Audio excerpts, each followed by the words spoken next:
when did your family move to Canada? In the 70s. My dad was an engineer, and they had Yeah. positions. It was either What? it was either Canada or New Zealand, Uh-huh. and they chose Canada, obviously. Why? Uh, well, You don't know. well, I mean, you could probably figure it out yourself. New Zealand is rather isolated from the rest of the world, I mean, that's not a bad thing, is it? Yeah, I you're right. mean, think about it. The plague came, they didn't get the plague. Well, that's more because the leadership of Jacinda, I think. Okay. Yeah. Do you like Canada? You ever regret moving? You ever Well, gone for the docks to Liverpool? where do you think I was born? They're shaking up, baby. I can't do that accent. How'd it go? Hello, Paul. Hi, Ringo. Hi, it's me, Paul. Hey, John. Hello, Ringo. Hello. I will say this: whenever I'm in England, I'm looking forward to going back to the North American continent. Why? It's more. Last time I was in Europe, I was acutely aware of how the whole civilization is built upon centuries and centuries of rubble. Oh. Like the old, like people are so sure of themselves because it's always been this way. There's not a lot of room for fresh new ideas. Right. Yeah. Do you not think that's a source of comfort and stability? Yeah. No, you're right. Like I'm just not used to it, I guess. So maybe if I spent like 6 months, I would eventually tune into it. You're right. Like you felt out of tune. You felt out of sync. Well, no, I was never in sync to begin with, right? I was born in Canada. Yeah. The one thing I love about English culture is the pubs, Yeah. You not got pubs in Canada? Not like we have there. They're not cozy. We have like sports bars. And there are. Shame. It is a shame. Like there is one I went to with my dad on a cycling trip back in November a couple years ago, and it's called the Crow. Sorry, never mind. Basically, it's an English pub, which is incredibly charming and lovely and cozy. Yeah. It's great. The best pubs are always on the canals. You know that? No, I didn't know that, but that makes sense. That's a secret. You see, what people do is they take their bikes or their barges or canoes. They go up on a nice weekend. They go up the canals, and you swim by the ducks and the geese. And then there's always a lovely pub, a really wonderful country pub with good food and good beer. And you sit by the canal, which is artificial river, and it's just great. It's one of the treats of English life. That's lovely. That's really cool. How often do you go to the pub yourself? How often do I go to? Well, it's been shut since the last. Oh, right. I mean, under normal conditions. Under normal conditions, probably about once a week. Cool. Yeah. And how many different pubs would you go to regularly? Oh, just one. Just one. Yeah. You probably don't want to say the name of it, right? It's called Wetherspoons. Cool. Oh, it's just like a chain, basically. Yeah, basically. Yeah. I would ask you what you like to get there, but that's probably a little too banal. I like to get fish and chips. I like to get English breakfast, fry up. That's nice. That's amazing. Do you know what? I like to drink the guest ales. They have the guest ales where it's like a local brewery or a smaller brewery. They have a couple selection of smaller batch beers, ales, and I like to. You can go up to the counter. You see one you like. You say, "I'll have a little taste of that," and they just pour you a little tiny thimble, and no charge. It. And if you like it, you order half a pint or maybe a full pint, and it's some real gems, some real hidden gems. That is exactly what I'm talking about. Yeah.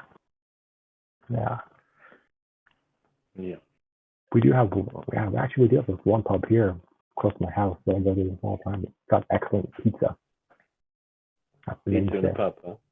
It's called Ocean Park Pub, but yeah, they originally were a pizza place and they eventually tore the whole thing down and built like a really cool place. But it's pretty expensive. Mm-hmm.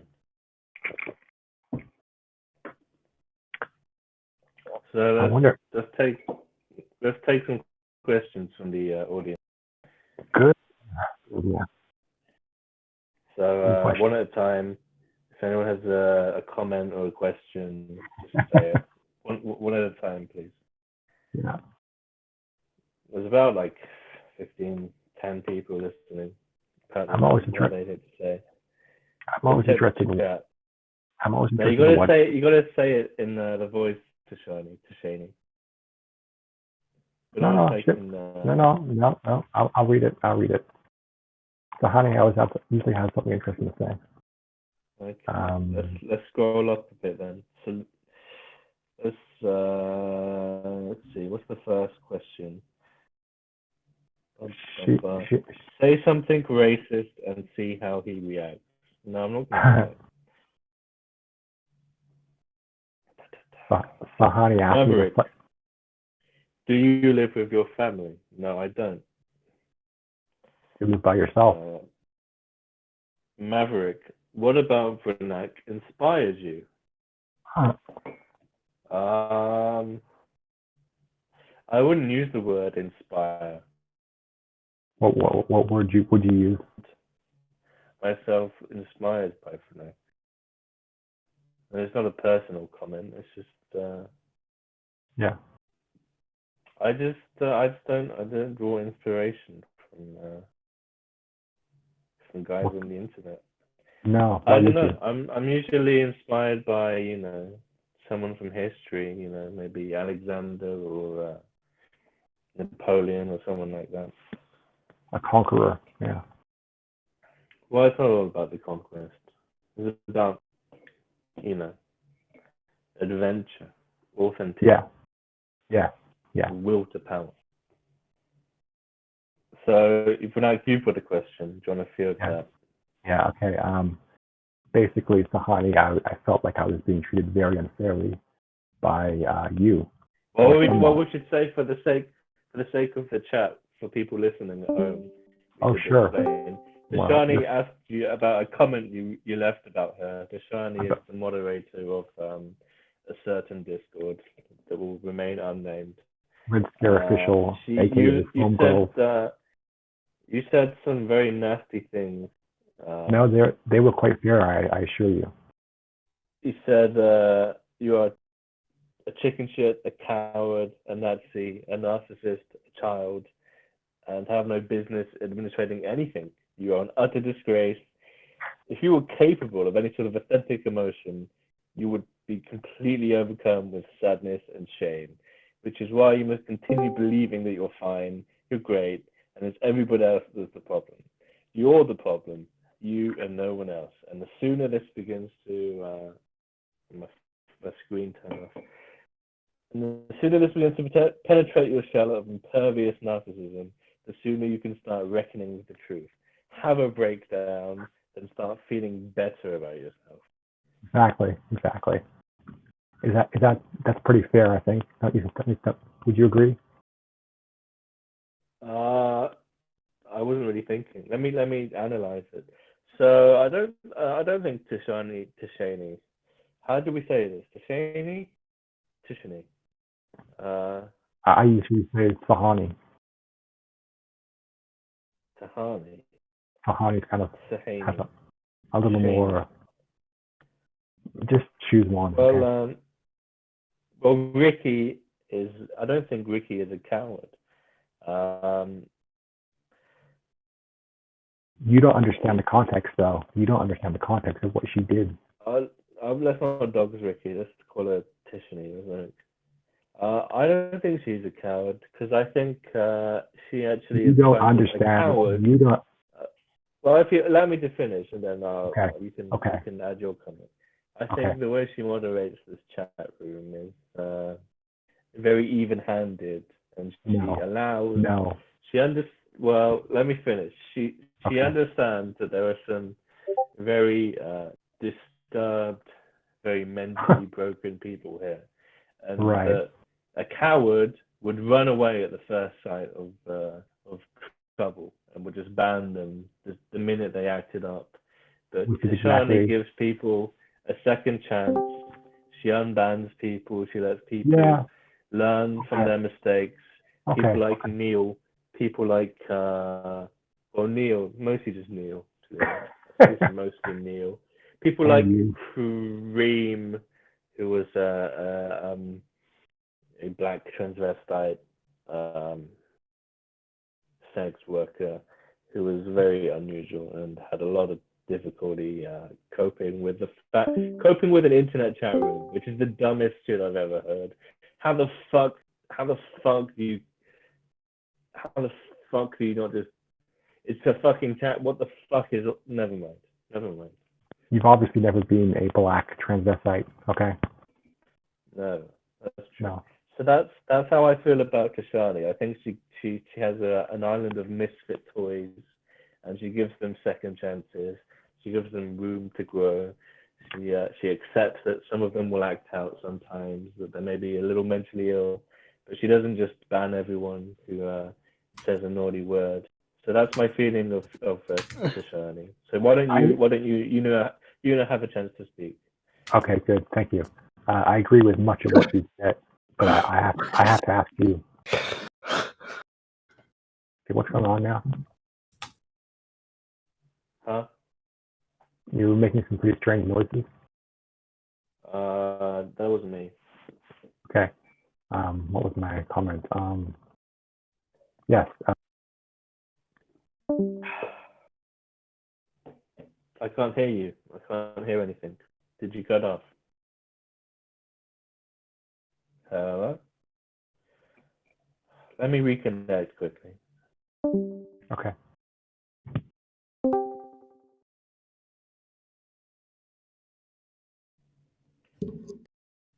Test.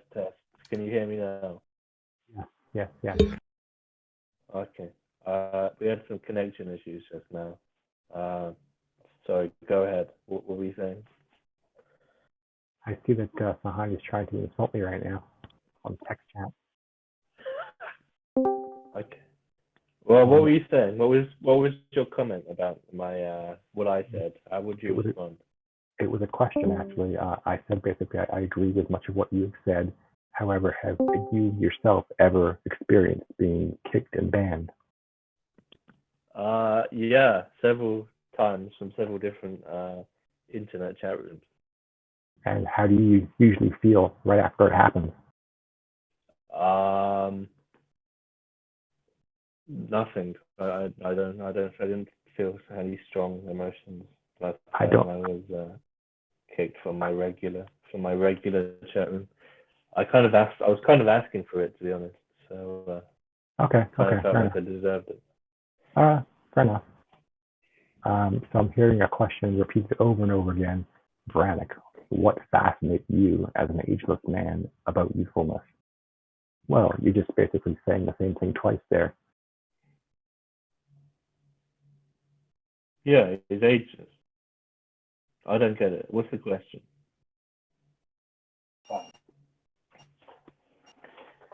VRANAK, your microphone. I'll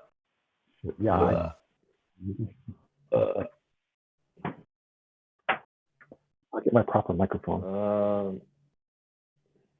I could change my microphone, but I'm not going to. I can't be bothered. Find it. Where'd I put it? There it is. That's right. That's right. I got it. Hello? Bingo, bango. Just change. Can you hear me? Can you hear me, VRANAK? Yeah, Okay, great. that's better.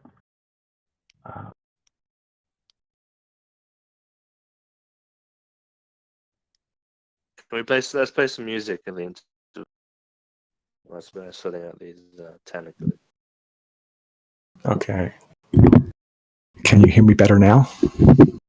I can hear you just fine. I can hear you perfectly.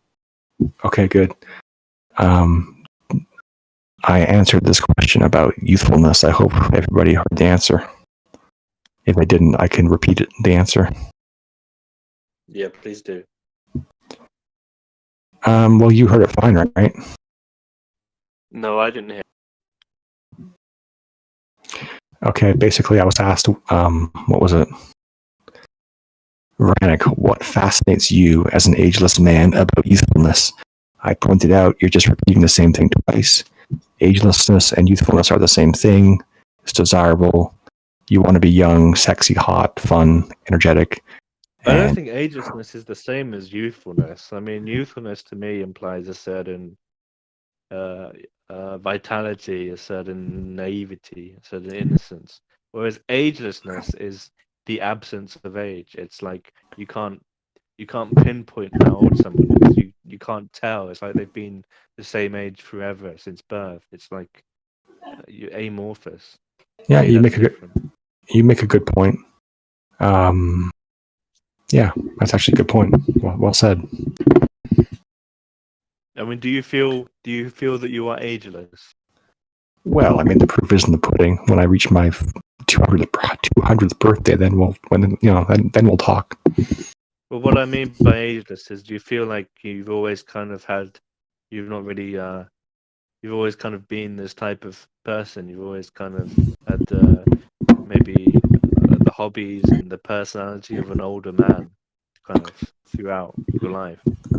Well, when I was 16 in high school, I felt like I was about 80 years old spiritually. Yeah. What do you mean by because, that? well, my existential crisis hit at that age when I realized what I was in for, what's going on, and how behind the eight ball we all really are. There was a certain aura and ethos of despair and nihilism back in the 90s, and that kind of permeated. Right. That kind of permeated everything. Everybody felt this kind of. You were listening to what? To Nirvana. You were listening to Ween. There was this kind of the Pixies. Very kind of depressing bands. Like world weary, just completely despondent and de-energized, and everything is diarrhea. Everything.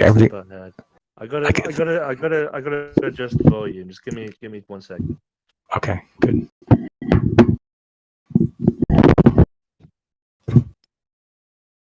Okay, I should be good to go.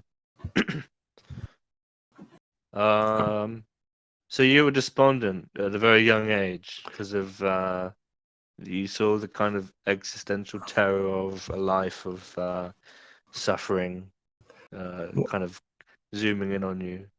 How did you overcome that? To answer with one single word, that would be Nietzsche. Nietzsche. I've got to readjust the volume. It's way too quiet now. I went too far. Okay. My volume thing is broken. I bet you didn't know that. I didn't quite catch what you said there. What about Nietzsche? Well, he was my ticket to ride, basically. Yeah. Which parts of the Nietzschean philosophy did you adopt? Are you an Übermensch? No. Oh my God. That's probably his most off base, kind of grandiose aspect of his philosophy. That's not very interesting. More interesting is why the world got corrupted. Why we're all so why we're all sunk under a black sun, why the world is the way it is. The death of God? Is that what we're alluding to? No. Well, yes and no. It actually comes back to Mr. Paul the Apostle. He's the one who fucked everything up. What's wrong with Paul?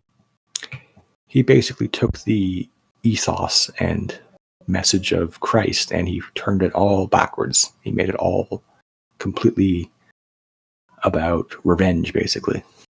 Revenge against whom? Against us, against people who have decent lives. Right. You think that Paul took Jesus' message and he made it one of resentment?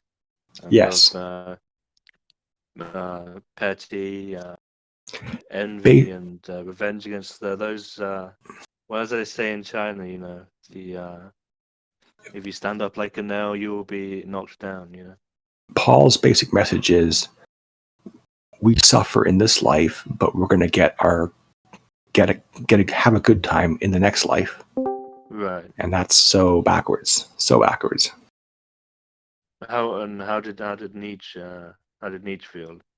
Oh, he basically saw right through it and he demonstrated for the reader what happened and like a psychological profile of Paul of Tarsus, Holy Apostle, why he did that and how exceptionally unpleasant a man he was to want to do such things.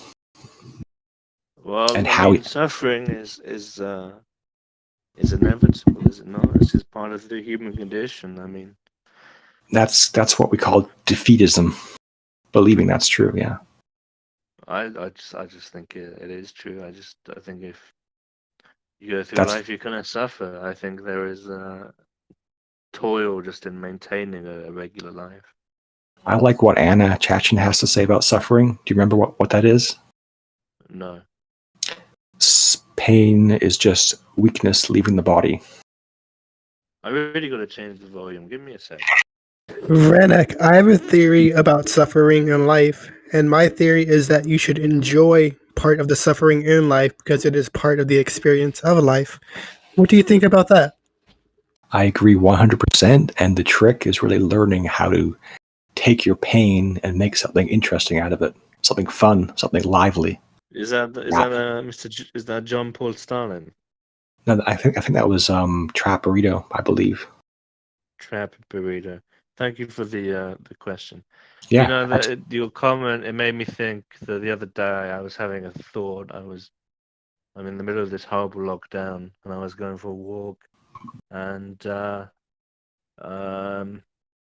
was feeling down in the dumps, and I began to say to myself, maybe I'm getting depressed, you know. And then I stopped myself and I said, actually, no, I'm not depressed. I'm sad, and there's a difference, you know. I'm sad because the circumstances of my life are pretty miserable in the lockdown. I don't have a relationship. There's very little human contact because of the quarantine, and it's natural to be sad. If you were a chimpanzee locked in a house without any other chimps to play with, you would be sad. It's not natural to be sad. So instead of pathologizing and trying to maybe medicate away these negative feelings, which is kind of part of the modern approach of, you know, that we must not ever suffer, we must remain even keeled. I just kind of embraced it. I just kind of allowed myself to really not wallow in despair, but to feel sadness, to kind of be present with my sadness, and to kind of just, you know, appreciate it for what it was. And that kind of helped me a lot more than I think being, you know, maybe stressing about, you know, depression and pills and, you know, whether my brain was making the right chemicals. I just said, you know, I'm a man, I'm an adult male, but an adult man, I'm allowed to feel sad. If you go back and read the classical literature, you read the Bible, you read the Iliad, men, even heroic men, at times are sad. and they weep for loss. They experience hardship and loss and longing to return home, and they feel sadness, and it's perfectly natural. And you kind of that's part of life. You can't just try and erase it with brain pills. You gotta work through it. That's how I felt. I could not agree more. And the thing is, by trying to shove away your pain, you actually ensure it'll keep coming back. It's by turning to face it that you actually will get through it. Yeah. Hello? I've got some other thoughts on life if you want to hear them. Unless you have something to say. If you like, sure, go ahead. I mean, let me look at my Twitter feed, because I keep all my best thoughts on Twitter. Okay, while you do that, I'm going to answer a question as per Sahani's request. Tsehany, would you like to choose one of those questions?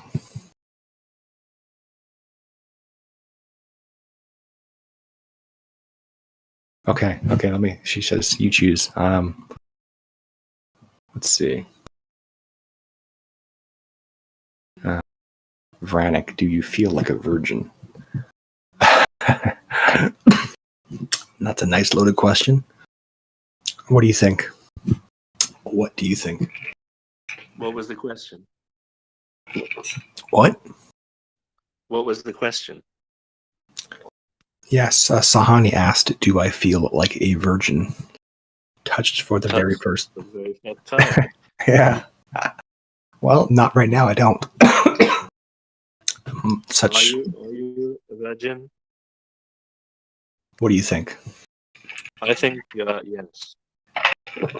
I think I'm well past considering such words and terms and concepts. Okay, you're beyond the concept of virginity. I'm beyond the dialectic of, well, it's about shame, really, I think. I'm beyond shame. Have you taken a vow of chastity? It's like a religious thing. Well, the thing was, when I was, 16 or so, I wanted to meet some ladies, but for some reason, sorry, never mind. Isn't it? Well, I don't know how much we want to explore this topic. It seems too personal for a podcast. VRANAK, why is tsehany a Nazi? Yeah, answer that question, please. We're all dying to hear your answer. Because she acted unilaterally without concern for my feelings. Bro, but don't you know that facts don't care about you? Actually, well, yeah, facts don't care, but what about people? What about people? I mean, it was mostly a joke when I was saying, but I understand. So I've got a hot take, maybe something a bit more political about current events. Yeah. How do you feel about that? Which current So let me event? read you what I. Well, so here's the context. There was recently in America, there was a shooting of a young black man just out on a jog in his Timberlands, and there's a lot of controversy surrounding the incident. But then, as a reaction, as a counter protest to this incident, these Black Panthers have been showing up in the neighborhood where the guy was shot, carrying rifles and dressed in a kind of faux army attire. Right. I gotta get some water. Give me a sec. Okay, sure.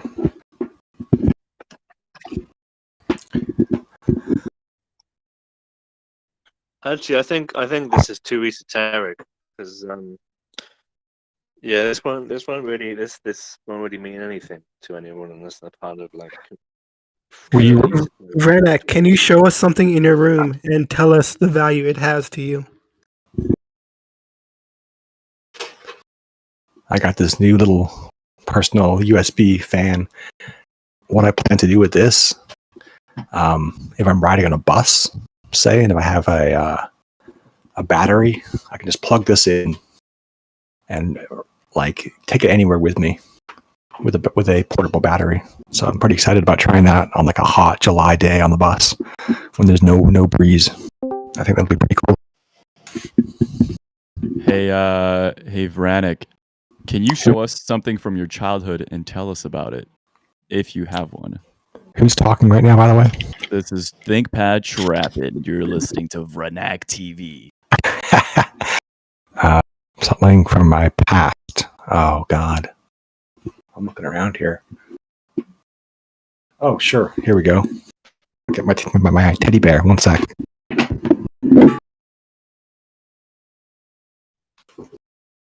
Okay, I got distracted there. I'm back. I'm back in the conversation. I should have taken notes, really. I should have had some notes ready. This is kind of impromptu. So,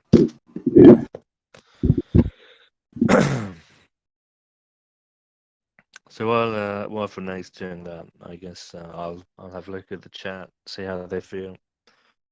Okay. Holy Maverick has a nice voice. Thank you. He keeps good pace.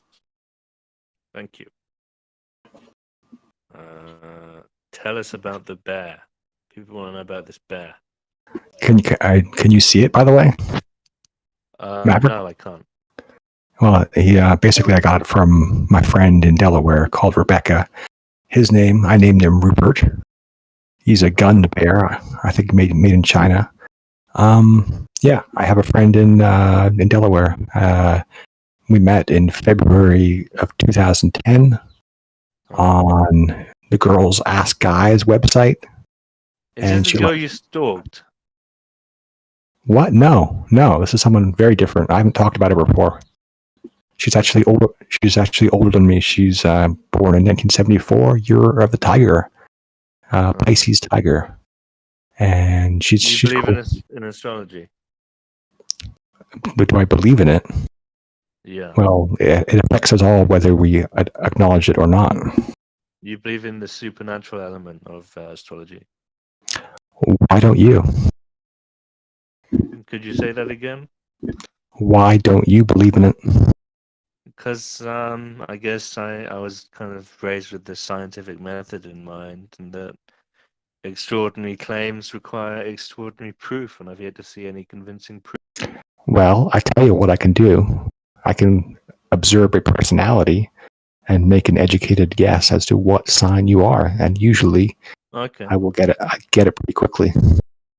Okay, what is it then? Oh, Jesus Christ! For you, I hadn't even thought about it. You've been speaking to me for months now. That's true. Let me just think about that for a moment. You know me better than some of my own friends. So. Okay, just to be clear, if it takes me 5 or 6 guesses, that's no better than chance, and that's okay. How many signs are there? There's 12 of each, Chinese and Western. Okay. So if I can get it in like 3 or 4 guesses, that's better than chance. Okay. Okay. Better. I think it's tough, you see, because there's overlap. Like say, Cancers and Pisces are similar. Okay. Aries and Sagittarius and Gemini are similar. Okay, hit me with the guesses. Come on. Okay, I think you might be a Libra. No. Okay. A Taurus? Could you say that again? Are you a Taurus? A Taurus? No. Okay, I'm starting to wonder. I better think very carefully here. Are you a Scorpio? No. Okay, I'm gonna give up then. This is embarrassing. No, keep going. Keep going. Okay.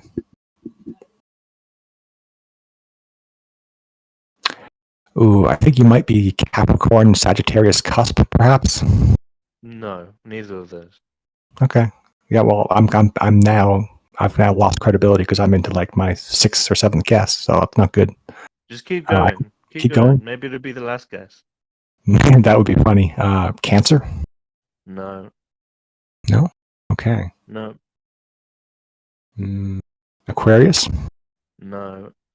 This is really, yeah. You're starting. I'm To, being honest. yeah.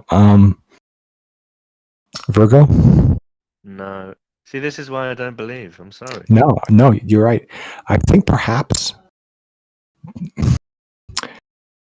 I might do better if I could actually see your face, because when we get to the Chinese side of things, there are definite physical features which distinguish, say, a rooster from a snake or a. Very. Well, this topic is kind of boring. I feel like the kind of debunking, the kind of Penn and Teller kind of debunking myths, No, mysticism, that's I kind of think. been done. It's kind of boring. Like, it's Okay, kind of edgy fedora stuff. So let's just move on. good, You good, have good, your good. beliefs, I have mine. Who cares? Okay, So you cool. were saying something before that. You were talking about a teddy bear. You're talking about a girl from Delaware. Yes, the first state. They were the first state to join the to sign the Declaration of Independence. Right. Yeah. Maverick, there are a lot of requests in the chat Please. right now for you to reveal your sign. I'm not going to. Maybe he lied. Maybe I got it right away. No, I'm just not going to. You're a coward. Okay, let's keep going. All right. Delaware, fourth in What the a- union. I'm lagging. It's not you, it's me. I'm just kind of tired.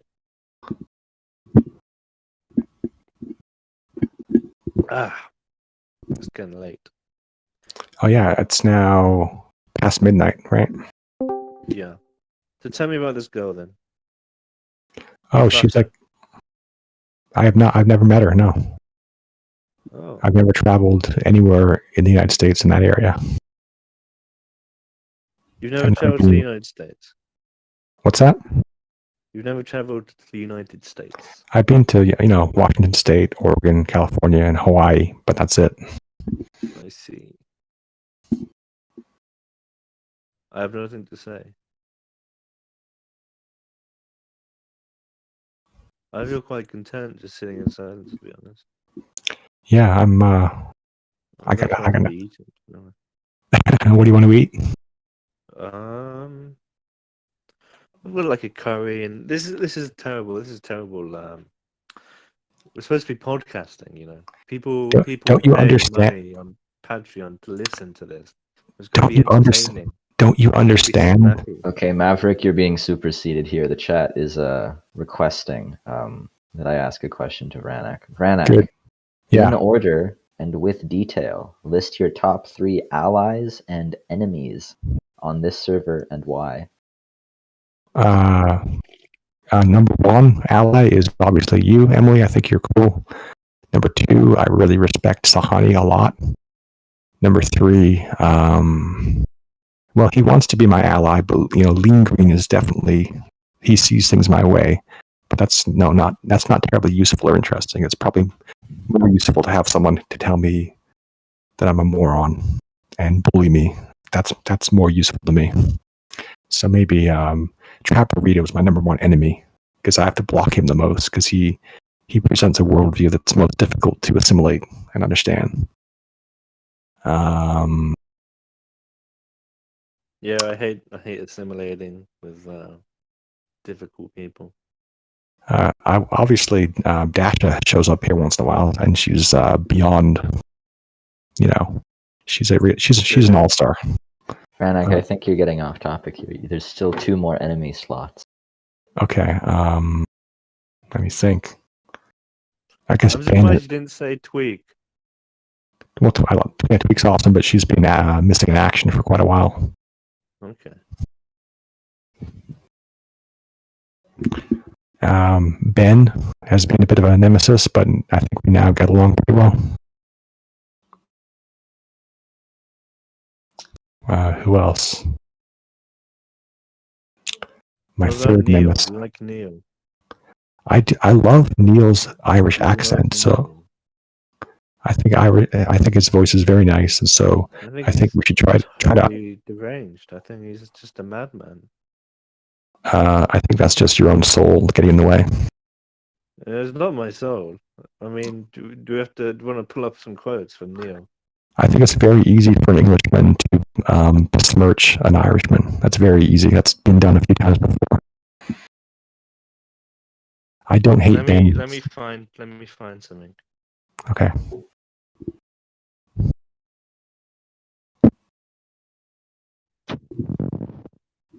VRANAK, there's still one enemy left. I'm starting Yeah. to think that Another It's a booting, secret a on- cool server. Have fun with parts missing bloob, demented child sissy, and I'm not- sinister, thick as old two short planks Ricky. Let me see who is worth being there for. Lohengrin, you, the youngness shines through, a little uncomfortably. Cuter with sound, good UK gal, mature for her age. Sally, good person and fun. That's it. Sort the fucking server out, we girl. It's full of mongoloids. Ha ha ha! Also run by mongoloids. Bye. See, that was a quote from Neil Conway. Yes. Well, I'm not sure who originally wrote it. What would you say about the mental state of someone who writes something like that? I think it's fantastic, don't you?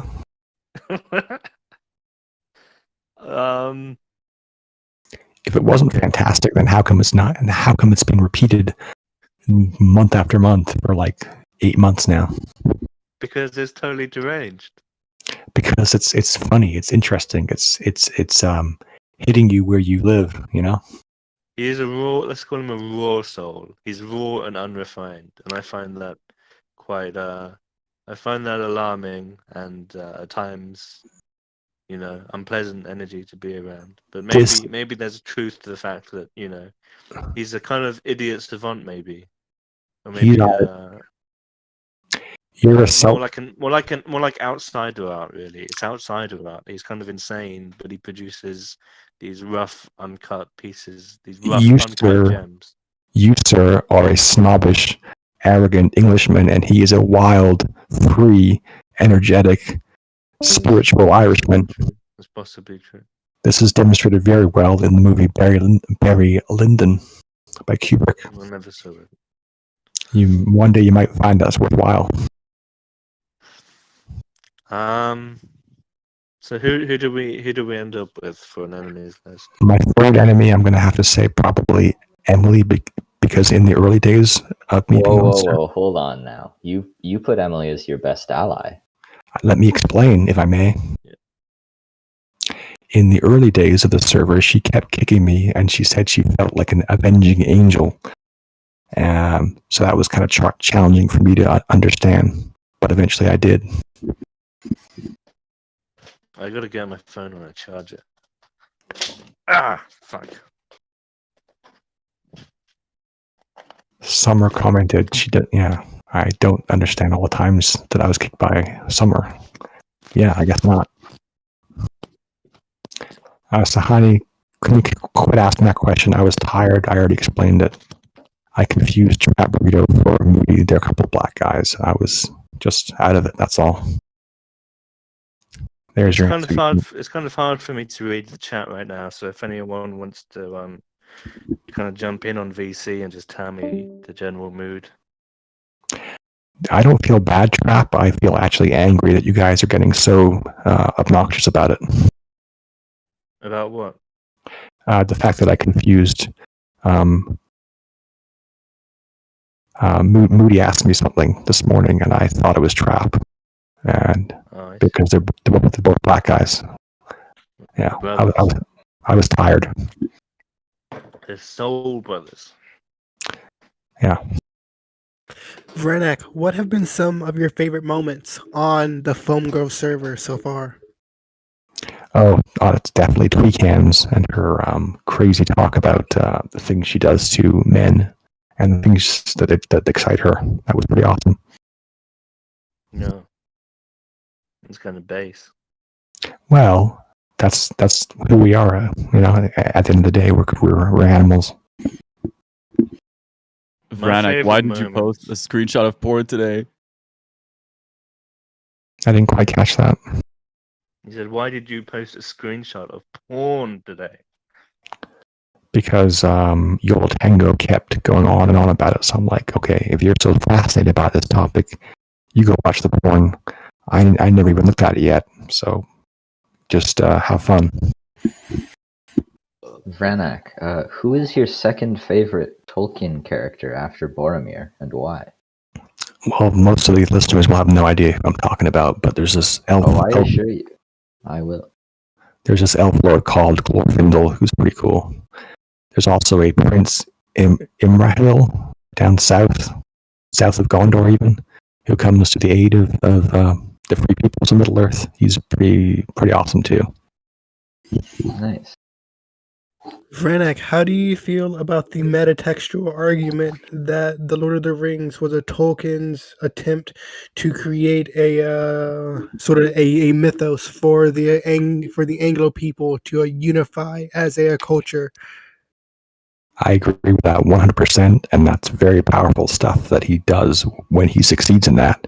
And I'm sure we can all agree he did succeed. Because of the popularity, it's very popular property. This is outside my area of expertise. Yeah, no worries.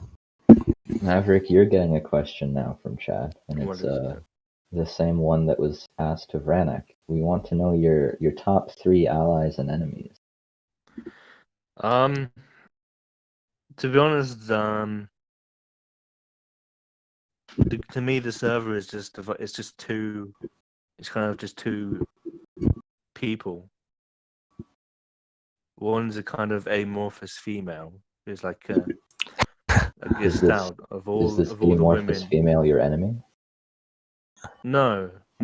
What I'm saying is, I don't really know who I'm talking to. It's just I know that I'm aware that I'm talking to either a female or a male. I don't really. The individuals kind of just blur together to me.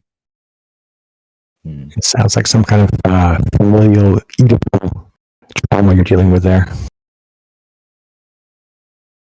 No, they're just so alike. They're all the same. They're just the same people. It's just like 5 different versions of the same kind of vaguely Asian woman who is really into Vaguely Asian, huh? I don't really. Middle class.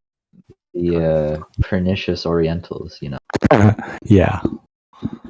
They're just all this, and then the men, the server. I don't know. I don't know who they are. I don't know who Ben is. Well, maybe you should start paying attention. I don't need to. I just read what's happening and I just respond. I don't really care about people. Yeah, I know you don't. That's kind of the problem. You don't care about yourself even. It's true.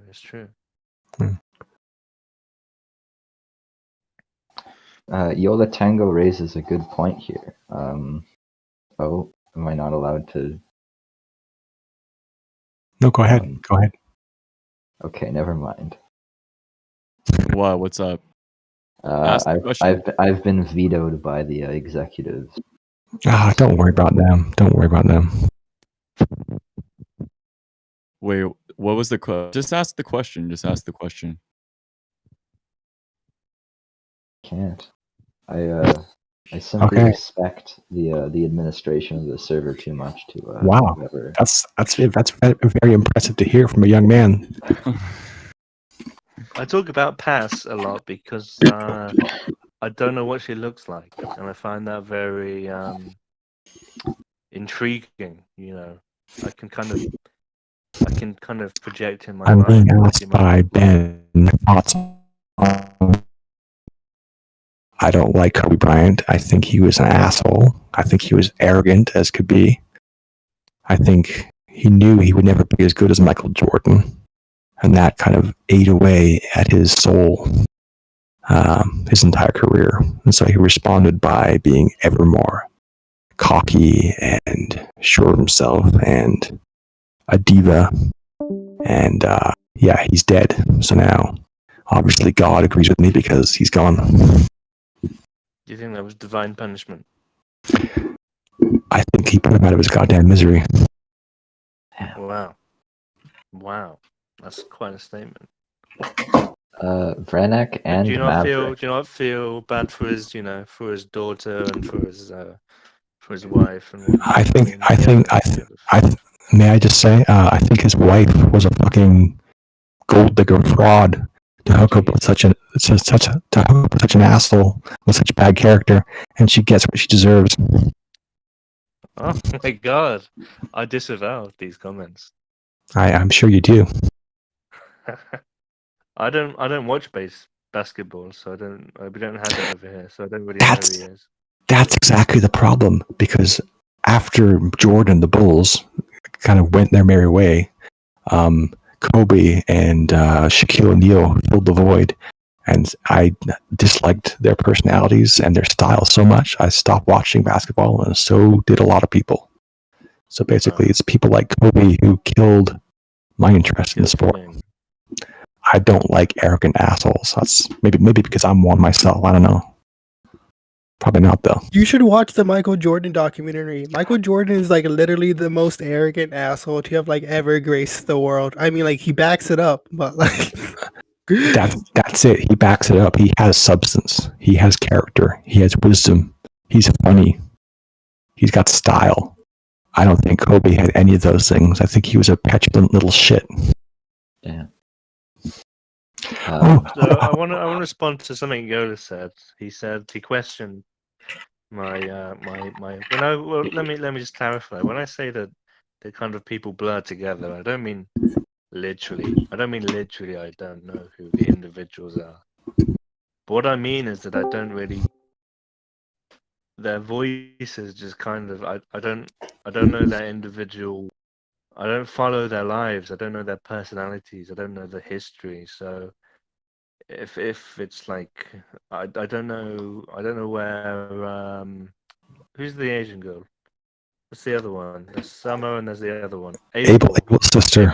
I don't know where she lives. I don't know what she studies. I just don't know anything. I just forget it. She's just a generic female to me. Passenger. I know she lives in New Zealand, but I don't know anything else about her. I don't know what she's into. I just don't. They're just kind of Maverick. Are you proud of being so indifferent? No, it's just I don't have the time to care about these young girls on the internet chat room. Okay, I hear what you're saying. It's just a way of passing the time. It's just meant to be fun. It's not. To me, it's not parasocial, so to speak. I understand how you feel because I felt the same kind of way when I was 28. It's hard to enjoy things when you're 28. It's not about enjoyment. It's just that I don't know who Ben is. I don't know. I don't know who Ian is. People keep telling me, oh, classic Ian, and I'm like, who is Ian? I don't know who Ian is. When this guy, it's just I sometimes see messages and I just respond to them. I don't know the man behind the keyboard. I know who Yola is. That's the one exception because we used to be on a certain unnamed Discord server. But apart from that, it's just like they come and go. They come and go so quickly that someone might be here and then suddenly they just disappear. So what's the point in getting to know them? Why don't you try to figure that out yourself before you carry on a long 3-minute spiel, which is not particularly interesting. Yeah, it's interesting. Speaking of interesting, I have an interesting question. It's the transitory nature of the Discord server. People disappear all the time. It does affect. It seems silly to try and create these permanent bonds. Do you know what else disappears constantly? The fucking sun. The fucking sun does. Yeah, and you know what? You know what happens after it disappears? It comes back. So get with the program. I mean, I was friends with TARDIS. He deleted his account. I have no idea where he is now. Oh, okay. Now I understand. You fear the loss of your friends. You fear attachment to. It's not like a fear. It's just a pragmatic response to the reality of the situation. Well, we can. I was friends with a guy called Details for like a year, and then he banned me from his server. So it's like, what was the point? That's rough. I agree. That's really rough. That's not nice. I'm not sad though. I'm just kind of. That's just the reality. That is what it is. It's not like I'm torn up about it. I'm just saying. Well, you see, you are though, because you can't stop talking about it. No, I'm demonstrating my point. Well, no, you're not though. You say that you're. Well, I don't care, but obviously you care, or else you wouldn't talk about it. No, I don't. Oh, I guess I do care then. Yeah, I guess you're right. Yeah. Yeah. Okay. Although I am Good. to blame for a lot of these things. I'm to blame for being an asshole a lot of the time. Yeah. There we go. Now we're talking. But tennis is kind of boring as well, so it's kind of a two-way street. Boring people are often bored. What does that mean? Summer asked a question. Okay. What was the question? This is a question for you from Summer Loot. Can you briefly describe your social relationships outside of Discord? Excellent question. I don't have any. There we go. That's the problem. Yeah, it is a big problem. We've got to find some ways of. Well, ultimately, it's not really about our connections with people. It's about our connection with ourselves. Once that's clarified and purified, then you're good to go. Okay. That makes sense, yeah. Gentlemen, I think you should look at Yola Tango's question here regarding your fathers. What are your relationships with your fathers? I don't want to get all negative. People don't enjoy listening to people be negative, so I'm not going to go there. What is my relationship with my father? It's non-existent, you know. It's a very difficult one. He comes from an immigrant background, from a very poor country, very strict kind of patriarchal country, and he's very closed off emotionally. He's an alcoholic. He drinks a huge amount. So we were never really emotionally bonded. We kind of bonded over in traditional masculine ways, you know, the way fathers and sons do, is over, you know, learning skills from him. Taught me, you know, how to cook, how to drive. That was how we bonded, non-verbally. We never really spoke about our feelings or anything like that. So we're very distant emotionally. We have a connection, but it's not an expressed one. It's one that's unspoken. Yeah, I hear that for sure. But you know, I care for him. I want him. I don't want him to die or anything. You know, he has a certain amount of pride in me and you know, care, and you know, it is what it is. He's from a different generation. He's from a generation of you know, just a different time, different place. Was he born in the 50s, perhaps? Let me work it backwards. I don't know how old he is. I forgot. Oh, okay. He's probably born in like, yeah, probably. No, it's not that old. That'll make him 70, right? He's born in like the 60s or something like that. Okay. And my dad was born in 1948, so he's quite a bit older than your dad, I guess. You know, he grew up. His dad was a doctor. Yeah. But then he fell out of favor with the communists, and they sent him to the countryside to be a farmer. And which country was that? I don't want to get too specific because I don't want to be daft, but let's just say it's a former Soviet country. Well, that goes without saying, yeah. But there were so many of those. And it was a very harsh life, extremely harsh life in the countryside. I've been to his house, his childhood house. It's just nothing. It's made out of sticks. It's literally just about the size of the kitchen I'm standing in. It's about the same size. It sounds like roommate. sticks and straw roof. Just nothing. Literally nothing. There's no flooring. It's just mud on the floor. It's just an It, empty little shack, a hut. yeah. And there's one pot, and then his grandfather, my grandfather, his father, he died of a he had a brain tumor because he was a doctor. He diagnosed himself with the brain tumor. He could had the symptoms, and he looked in his book, and it said, "You have a brain tumor," and back then, there was no cure, so he just knew he was gonna die, and I think about that a lot. It must have been, it must have been, I don't know, that it's such an unusual feeling to know that you're young, you're leaving behind a very young family, you're gonna be leaving behind a widow, and there's nothing you can do about it. You just gotta live your life, you just gotta keep going.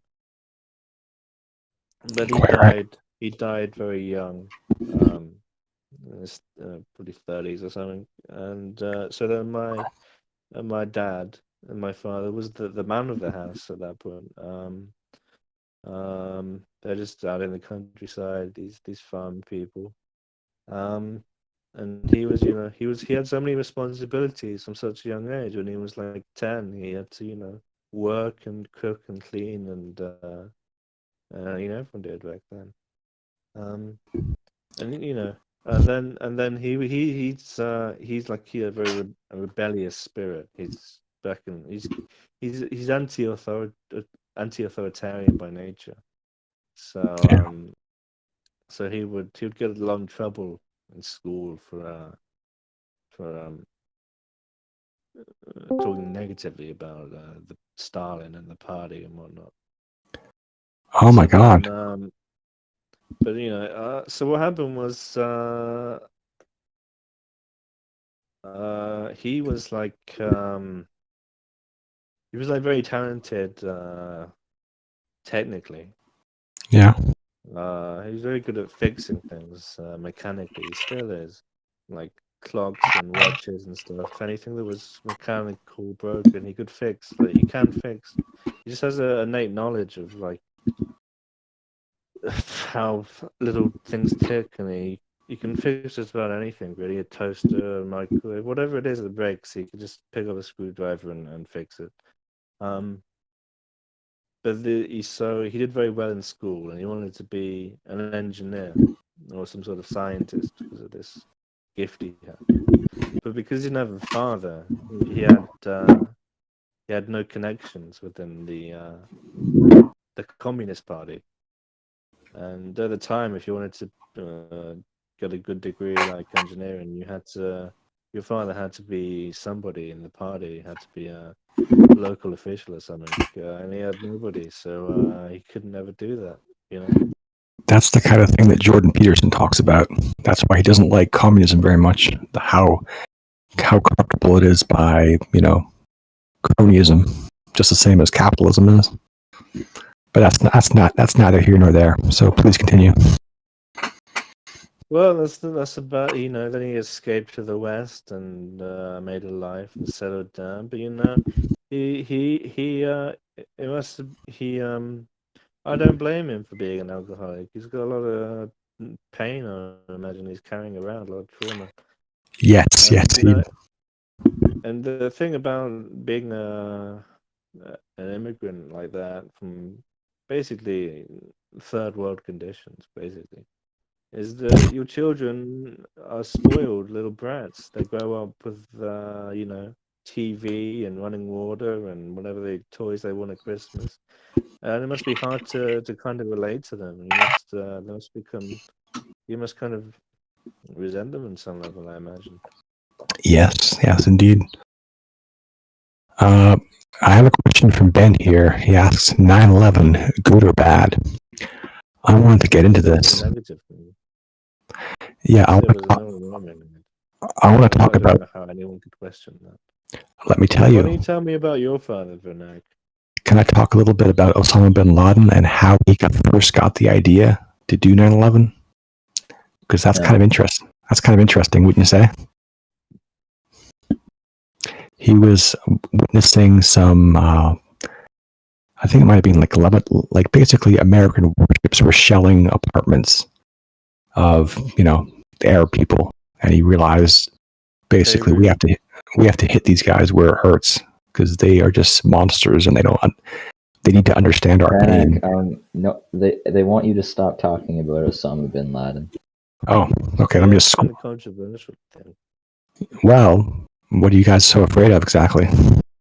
Oh, Greta. Tsehany wants me to talk about Greta Thunberg. Well, she's obviously a pretty spirited young girl. Caught the world's attention in a big way last fall. People like to suggest that I have some kind of a thing for Greta. Whatever you want to say, guys. You believe what you have to believe. Greta, she's cute, sure. Whatever. You guys can just keep telling yourself whatever story you need to amuse yourselves and have fun with that. I'm not so insecure that I need to defend myself or explain my comments. Lighten up, guys. Next question. I want to ask you about your father, VRANAK. He's an Aries like Tsehany, and I'm a Cancer, and Cancers are very sensitive. Aries are very, pushy, and Where did he grow up? Did he grow up in Liverpool? Well, Birkenhead, just across the Mersey River. Was he poor? Was he middle class? What was he? His father was an engineer, and he was an engineer too. I see. Yeah. That's a noble profession. So yeah, pretty middle class, but important in building up the city to modern standards. Why aren't I an engineer? Well, I kind of am in a way. I engineer. Well, I still got some questions. We're getting off track here. So, Okay. So he grew up in Liverpool. That's that's famous for being a city with a real tight sense of community, very tight knit kind of neighborhood. I guess so. It's because it's a former industrial town. I think it was cotton, right? Well, a major, Cotton, like a lot of money goes through there, a lot of goods. Yeah. So Just a hub for trading and wealth and prosperity. And you had these factories with they built these working class neighborhoods, these tenant housing alongside them, and these for a while it was a hard life, but these housing these little communities were kind of very tight, and especially in Liverpool. So the question is why did he leave Liverpool?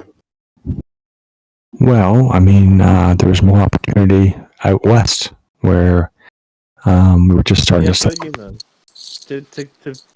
pick up and move your entire family, your entire life to another country is more than just a paycheck.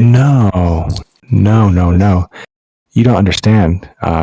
He just married my mom, and he's an Aries, adventurous, bold, fearless. We wanted a fresh break. Canada has a great reputation. Whenever my mom tells the story about whenever some girl had really whenever some girl in her school had really great skin, everybody knew that she was from Canada. Oh. So your mother is also British. Yeah, she's from the Wirral Peninsula too. So does that cause? How do you relate to them? Does it cause some difficulty? Them being British?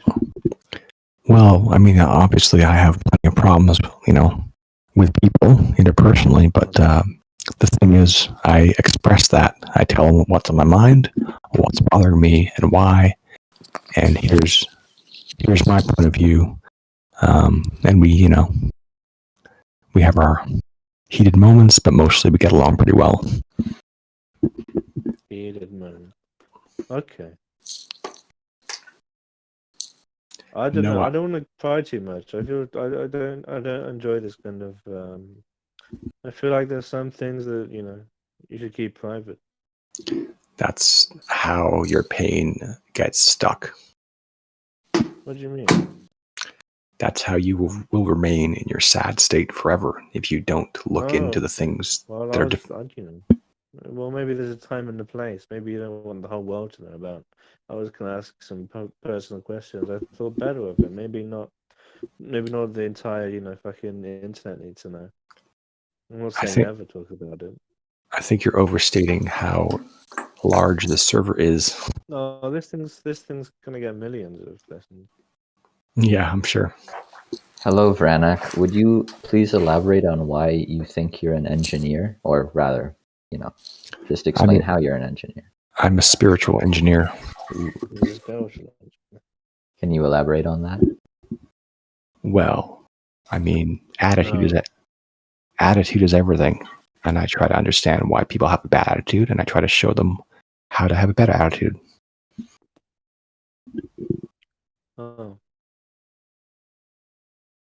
Kind of like Jesus. Do you have a religious faith, Vinay?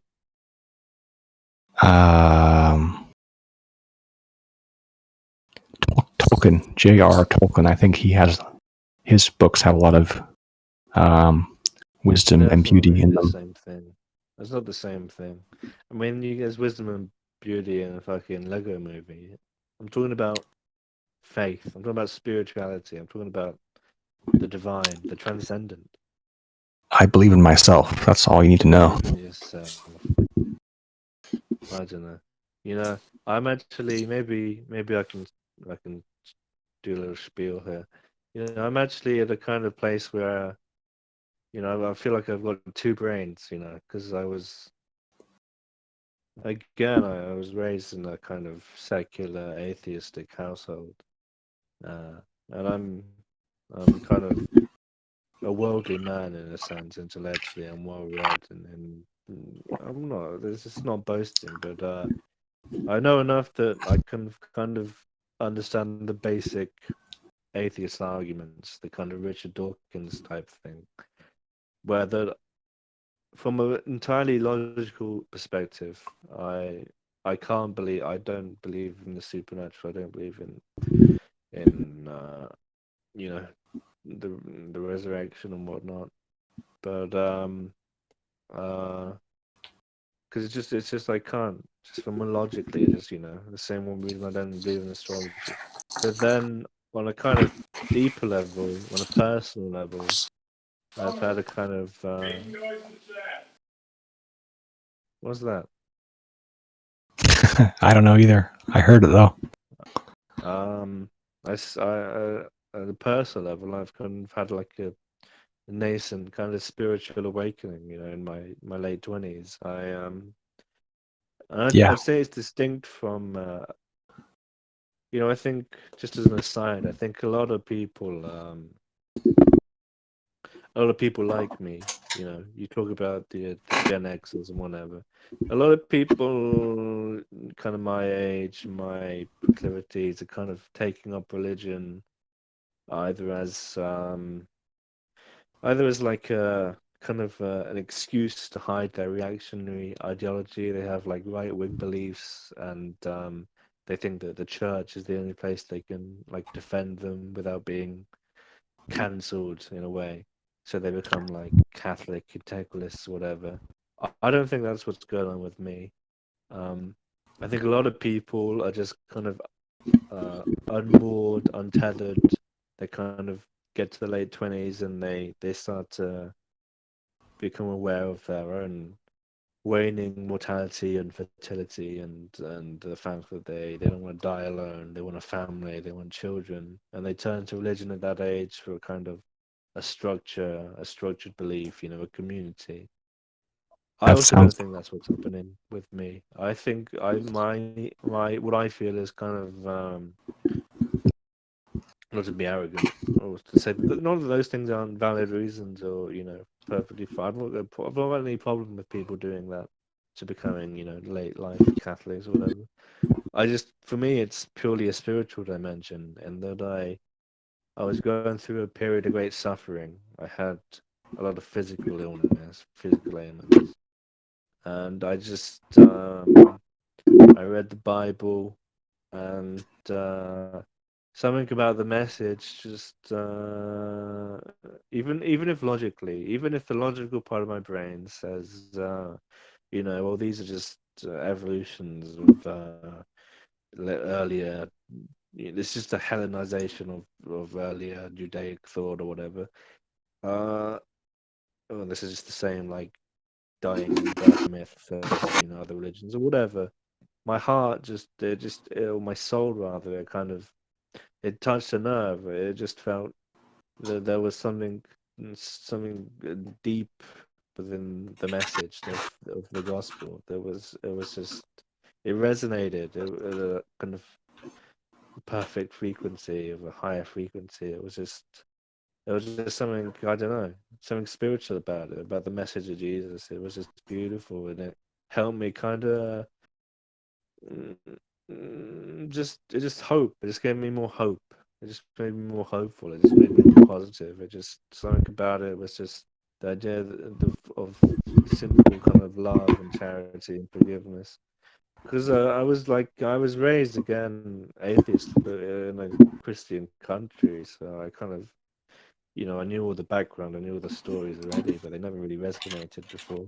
But I went back and did my own reading, just read the Gospel and just the Sermon on the Mount in particular, but the whole thing just kind of, there was something there, there was something to it, there's something more than just kind of transactional kind of living for yourself, living for self-glory. It just the idea of living for others. It just touched me in a deep way, and ever since then, I've kind of been toying with religion. The idea of Christianity, of Maverick, something resonates about me. It's my spiritual kind of what. you're going on for way too long, buddy. Cut to the chase here. I VRANAK took see his these earbuds out. cathedrals. He's out now. Oh my god. He's just having a piss or something. No, I was bored with your tedious self-aggrandizing bullshit. What was wrong with it? You're so full of shit, basically. I think a lot of people will relate to it, to what I'm saying. So, like I said, I can't. Sad little lamb. The crux of the matter was that I can't commit logically to kind of the church or to any of the beliefs, but I can kind of connect spiritually on a spiritual level. Is there any questions in the chat? There are some questions. We might wait until VRANAK's back, though. I can't see VRANAK. I don't know where he is. VRANAK has disappeared. Any questions for me then? Perhaps. Can you read the chat right now? No, I gotta take a piss actually. Actually, okay. can no, go ahead, Ian. There was a question that RP Stack Bundles asked that was interesting. I thought it should be asked. Yeah, hit me. Okay, is VRANAK back? I don't know. I'm here. I think your microphone might be a bit busted. Maybe it's just the fan. I turned the fan off now. Is that better? Is that better? Hello? Okay. So, the next main question we have here from the chat. You disappeared again. Anyway, it is Mav and VRANAK. Have you ever been to therapy? Do you have any thoughts you'd like to share about your experience or about therapy in general as a concept? I am the therapy. He is the therapy. I've never been to. I've been to like one therapy session. It was like a kind of meet and greet, really. I didn't go anywhere. So no, I've never been in therapy in a serious way. I think it's fine. I think if it makes you feel better, do it. I don't care. I mean, it's just talking. If that's what you need, then do it. I don't think it's necessary for everyone. But if it helps you, then it helps you. I thought this was VRANAK TV. Why is Mav? Cece, please.